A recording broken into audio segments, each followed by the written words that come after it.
अमरावती शहरातील पेट्रोल पंपांवरील गर्दी ओसरली असली तरी मात्र गॅस सिलेंडरच्या एजन्सी समोरली गर्दी कमी होण्याची नाव घेत नाही। आपण सध्या दृश्यांमध्ये बघू शकतो मी अंबादेवी मंदिर परिसरामधल्या भारत गॅस कंपनीच्या देशमुख गॅस एजन्सी समोर आणि या ठिकाणी सलग तिसऱ्या आठवड्यात देखील आपल्याला या ठिकाणी सिलेंडरसाठी नागरिकांची मोठी रांग या ठिकाणी पाहायला मिळत आहे। सकाळपासून जे आहे ते गॅस एसएनजीवर जे आहे ते नागरिकांची गर्दी होत आहे। दुसरीकडे जिल्हाधिकाऱ्यांनी आदेश काढलेले आहेत की होम डिलिव्हरी अनिवार्य, सिलेंडरची फक्त घरपोच सुविधा मिळेल अशा आशयाचे होर्डिंग्स जे आहेत ते या ठिकाणी एजन्सी चालकांनी लावलेले आहेत। दुसरीकडे वेळेवर सिलेंडर मिळत नसल्याचा आरोप जो आहे तो नागरिकांच्या वतीनं केलेला आहे।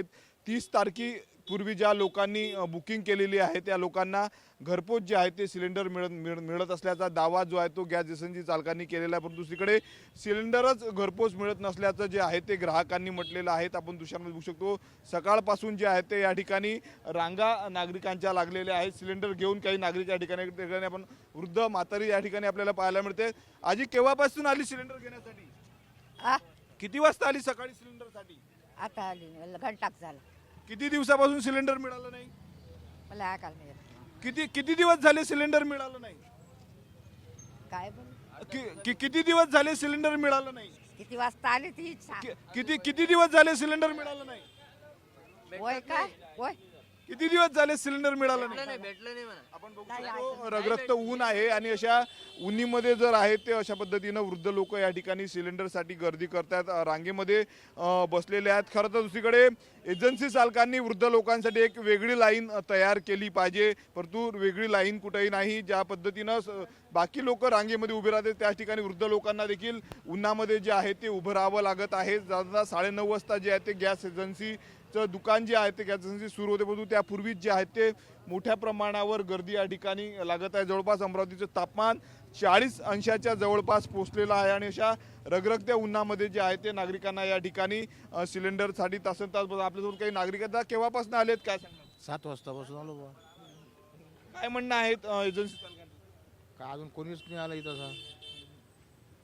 आणखी काही नागरिक आहेत केव्हापासून आलेले आहेत, काय तकलीफ होत आहे? सर मी 7 वाजतापासून आलेलो आहे आणि मी 25 तारखेला गुगल पे थ्रू ऑनलाईन पेमेंट सुद्धा केलेलं आहे, पण अजूनपर्यंत सिलेंडर आलेलं नाही आहे घरी। आता शेवटी मला ड्युटी सोडून इकडे यावं लागत आहे, म्हणजे 1 दिवसाचा पगार गेला माझा तसाच। सुट्टी लागत आहे कंपनीत। कालही आलो होतो मी, परवाही आलो होतो, लाईन खूप असल्याच्यानं मी परत गेलो होतो। 7 वाजता आले तर नंबर लागणार, नाही तर नंबर नाही लागणार असा विषय। जिल्हाधिकाऱ्यांनी सांगितलेलं आहे की घरपोच डिलिव्हरी करा, मग नाही मिळत आहे ना सर, अजून आलेलं नाही। 25 तारीख म्हणजे आता हे गेलेली 8 दिवस होत आहे आज। मग तसं बिना सिलेंडरचं कसं काय ॲडजस्टमेंट करायचं? दुसऱ्याच्या इथं आपण ॲडजस्टमेंट नाही करू शकत ना एवढं। 2-3 दिवस समोरचा आपल्याला हे सर्व्हिस देणार, बाकी मग तू पहा, तुझं सिलेंडर नाही आला तर मी काय करू शकणार असं म्हणून। त्या पद्धतीनं जे आहे त्या रांगा अमरावतीमध्ये अजूनही सिलेंडरसाठी कायम आहे। एकीकडे ऊन मोठ्या प्रमाणात तापतं, त्यामुळे वृद्ध लोकांसाठी वेगळी रांग असली पाहिजे असं देखील नागरिकांनी सांगितलेलं आहे। कॅमेरामॅन निकेत दातोंडेसह मी स्वप्नील उमाप, TV9 मराठी, अमरावती।